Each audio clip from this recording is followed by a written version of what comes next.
Puspusan na ang paghahanda ng GBM Squad at Spartans Valenzuela para sa nalalapit na pagsalang ng koponan sa Asia Pacific Obstacle Course Racing Championships na gaganapin sa bansang Malaysia ngayong Hulyo. Yan ang balita ni Bernadette Tinoy. Kadikit na sa katangian ng mga Pilipino ang pagiging matatag at madiskarte.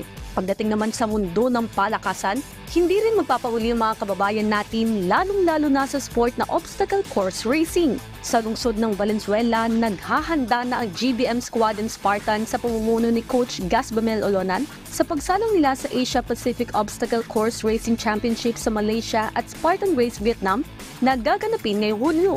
Dito, makakasama niyang ilang miyembro ng pambansang koponan na mula sa nasabing lungsod. Meron kaming yoga session para maging focus lang yung mga atleta. Then may training din po sila, mga iba't ibang sports, kung ano po yung hilig nila, volleyball, basketball.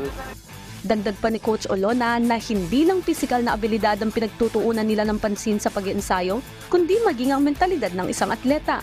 Nagbigay din siya ng payo sa lahat ng mga nais sumubok sa nasabing sports at maging parte ng kanilang koponan.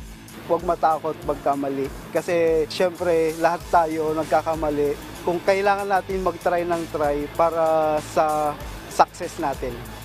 Bernadette Tinoy para sa Pambansang TV sa Bagong Pilipinas.